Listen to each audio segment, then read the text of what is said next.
Hey, everybody, it's been a great week at the Devil's Advocates this week. This is my weekly recap on Sundays, a kind of a new routine for those who didn't get a chance to see everything throughout the week. So I'm going to do a little recap now of what happened.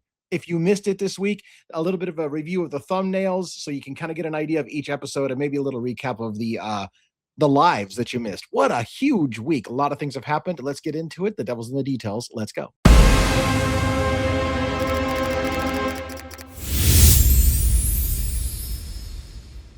Now, the first thing I want to start out with the 5 cases essentially that I'm following and showcasing this week. Every day of the week is a different case that I focus on. This gets difficult because sometimes, like this week, for example, this past week, something major happens, like a bunch of documents get released in one of our cases, or some other bombshell happens in one of our cases. And when you're only doing 1 day a week for that case, then you're like, well, I'm going to sit on this for another week. There's no way we're going to sit on that for another week. So a lot of stuff gets taken care of in the lives, but I try to focus really heavily on one of the cases every single week. So the very first one that we focused on for this week. So the very first one we're going to do this week is Idaho 4. Idaho 4, I had a letter writing campaign. I got a rejection letter from the Attorney General's office of Idaho saying, no, they're not going to investigate Moscow Police Department. It's not a big showstopper, by the way, for those of you who think, oh, that's a major problem. No, it's not a major problem. So if you want to check that out, episode 4 talks about the document that we got back, the letter we got from the Attorney General of Idaho saying, no, we're not going to investigate specifically Moscow Police Department because they don't investigate departments. They only investigate elected officials. I could ask Bill Thompson to investigate Moscow Police Department in Idaho 4, but we're not going to do that. We're going to take that to the next level, which is the Department of Justice, and file an investigation request into civil liberties violations against Bryan Kohberger, because I don't believe that he had a fair trial, and therefore 14th Amendment basically issues about an unfair trial. He has a right to a fair and open trial, and that didn't happen in Bryan Kohberger's case. And so the letter that we got, the rejection letter, was read in that first part of this video, and then we also talk about the new letter we wrote to the Department of Justice. So check that out if you are interested in the Idaho 4. And there was more coming, by the way, when I get to the end of all the weekly episodes to tell you what happened in the lives. Holy shit, the stuff that happened in the lives. In addition, we did LISK as one of our main cases.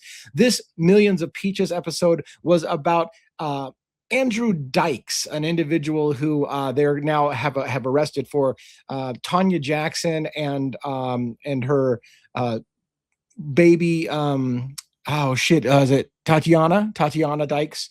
So Tanya Jackson and Tatiana Dykes, her child. Andrew Dykes here may be the father of the child, has been arrested for that murder. And the reason why it was important in the LISK case, the Long Island serial killer case, is because the gentleman in the middle of this picture here, Rex Heuermann, for the longest time had been associated with that crime, the killing of Peaches and her baby. But now they realize it may be somebody else. And by the way, my great panelist of Robin and 1-1, they're diving into the possibility that even Andrew Dykes might be the wrong guy. So Rex Heuermann, it seems, is certainly the wrong guy, even though they had attributed it to him for the longest time. Andrew Dykes may also be the wrong guy, even though he has a better motive, I guess, maybe, or a better connection to the crime than Rex Heuermann. But the case is super, super interesting as you follow why it is that Long Island, according to this episode, if you watch it, why Long Island might be a dumping ground for multiple killers and a bunch of killers. And is Rex Heuermann really the guy that did all the murders that they got attributed to him? So watch that if you want to get into the LISK case. It's one of many, and you'll enjoy that one, I think. In the Delphi case, the Delphi case is one of the newer cases that I'm picking up this week. I started to kind of shift away from Charlie Kirk and the Tyler Robinson shooting, alleged shooter of Charlie Kirk. Sorry, I rub in my eyes. It feels like it's been a long, long week. We're kind of moving away from Charlie Kirk for a couple of reasons. One, because it's major political, and so therefore, I think Delphi was an obvious fit, especially when Richard Allen's attorneys filed an appeal saying for wrongful conviction, and wrongful convictions is right in the wheelhouse of Devil's Advocates. Is everything that we're about.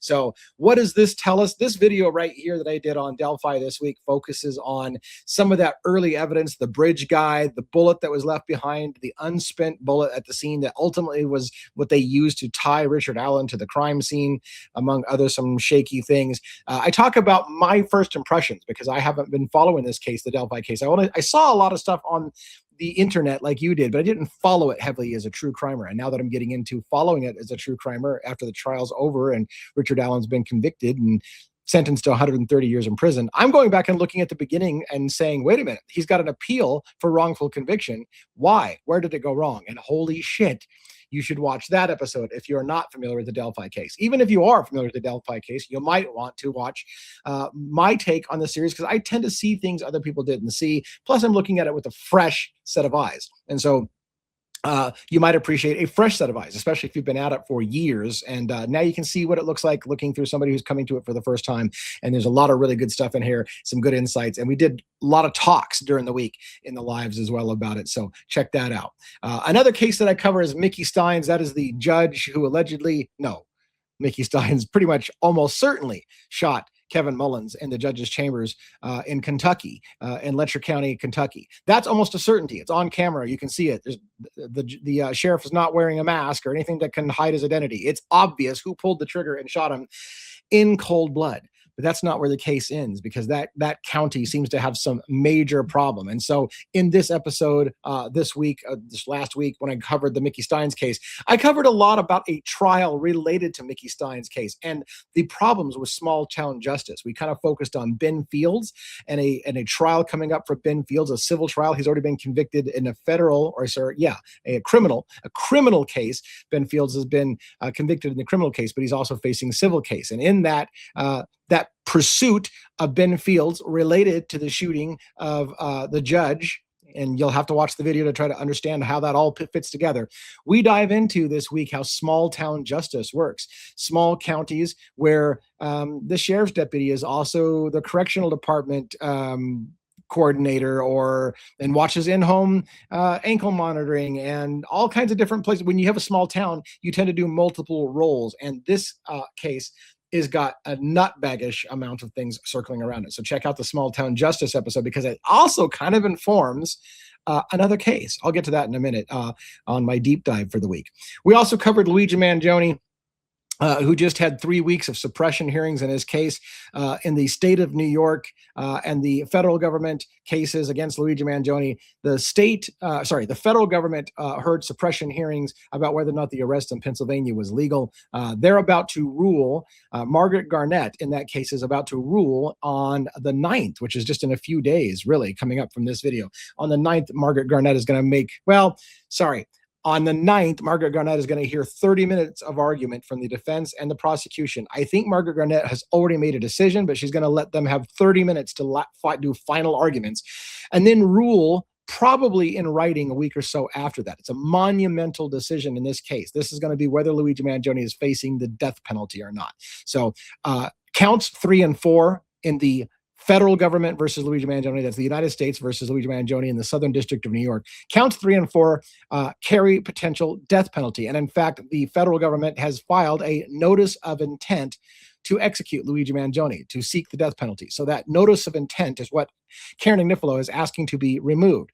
She's basically, look, you should strike counts 3 and 4 entirely, but if you don't strike counts 3 and 4, you must strike the notice of intent to execute Luigi Manjone because it's unconstitutional to do so. And she laid out a massive argument for it. In this video, if you haven't checked it out, I make a prediction on what the judge is going to rule and how it's going to affect his state case. So don't miss that if you haven't seen it and you want to see what my take is on exactly what I think is going to happen. Will Luigi Manjone face the death penalty? And if he does or doesn't, how does that affect his state trial that's coming up first? So check that out. On the weekly deep dive, I covered this, Wanted, Dead or Alive. I compared 2 of the cases from earlier in the week. So these are 2 of the thumbnails that we already talked about. It's the Delphi case with Richard Allen and the Bryan Kohberger Idaho 4 case. Both of these cases, I dove into the how money seems to motivate small crime or small towns and such to go after living suspects. That's why the idea here is wanted, dead or alive. There's not money to prosecute somebody who's already dead. There is money to go after somebody who's alive. Why does that matter? Well, in the Delphi case, the main suspect in that case for the longest time, according to a lot of things that we see, was an individual, Ron Logan, in which the bodies of the two girls, Libby and Abby, were found on Ron Logan's property. He was the primary suspect until he died. He died in prison. Within 9 months of him dying, Richard Allen was accused after 5.5 years of nothing happening. When 5.5 years go by, nothing happens in the case. Ron Logan's the primary suspect. Then he dies, and 9 months later, they shift to Richard Allen. And what I point out is the incentive. I'm not saying it happened here, but I'm saying how the system is incentivized to go after living suspects, not to go after dead suspects. So one could ask, in this case, for example, did they have an incentive to find somebody alive to go after when Ron Logan died in prison from COVID? In a similar case, could there be in the Idaho 4, and this is why we compared both cases and their similarities, there's been lots of rumors about another individual or two who may have been involved in those murders that night, but are now dead. Two names come to mind, but I won't mention them here in this thing. You'll have to watch the video. Two names come to mind that were potential suspects, at least from a lot of people's perspective, but they died. Was a small town incentivized to shift to a living suspect, somebody that can actually bring to trial and prosecute, because there's big money in doing so. So that deep dive is all about the money aspect and the funding, the money that comes in for prosecuting, for making arrests, getting clearance records, which promote people's careers, and all the metrics that go along with going after arresting and bringing somebody to trial, which isn't there when your suspect is already dead. So that's kind of the wrap up for the week. Let's talk a little bit about, and then I'm just going to do this from memory, what happened on the lives this week. Every single night we go live at 6 p.m. Pacific Standard Time, and we talk about whatever's on our mind. Oftentimes, whatever big thing happened that day in any of our cases. It may not be the same thing that happened that day's video. So I dropped something in Idaho 4, but the big thing that might be happening that day is Delphi. So in the lives, we'll talk about Delphi. So every single day, Monday through Friday, even Monday through Sunday, Sunday through Monday, whatever the hell you want to say. Every single day, 6 p.m. Pacific Standard Time, we go live. I'm not there typically on Sundays. My team carries the show without me. It's the one day a week that I take off, although I'm not really taking off because I'm going to be preparing a video on Sunday for Monday morning. Anyways, the point being is check out the lives. The lives were off the hook this week. A lot of changes. Dago from True Crime Cafe, I think that's the name of the channel. Holy shit, I hope I just did it off of memory. I'm pretty sure that's the name of the channel. Dago, an amazing fit with our channel. We've formed a friendship. He's been on the show regularly this whole week. It's been a great addition. He brings not only his focus on true crime, but his expertise as a former fire department person, an EMT, all the experience from the firefighter days and EMT and all that stuff to bring to bear on our cases. In addition to one who we have on our show, who's current law enforcement, NYPD for 20 years. Those kind of people are on the show, and they make a great discussion panel for, hey, is this the way things normally work in a crime scene investigation? It's huge. So we had big conversations about breaking stuff in Idaho. We just had a huge, enormous thing last night on the live that you shouldn't miss if you didn't see it. It was one of our biggest lives ever. Dago was on, one was on. We were talking, and Joe from State of the Deep was on. Robin was on. It was a great discussion. We did a lot of polls about Idaho 4 and new information that came out. It's not a new document, but it's one that we kind of newly discovered, thanks to Lana from Truth and Transparency, as well as others, who brought out this document that shows that Moscow Police Department and the University of Idaho have had a contractual agreement for some crazy shit that might just inform what happened in the 1122 King Road residence in Moscow, Idaho, for those Idaho 4 murders. So we kind of re-examined what was the contractual agreement between MPD and the University of Idaho. We've talked about things like officers that, according to the contractual agreement, was embedded in the sororities and fraternities and had confidential informants. And we talked about these things before, and we just talked about it as thought exercises, but now we have teeth, a document that says so. So We talked about that in depth. Brainstorming, live brainstorming in the live that you missed. And so hopefully you'll go back and check that out if you did miss that. If you didn't miss it, then, well, watch it again anyways. That would be kind of cool.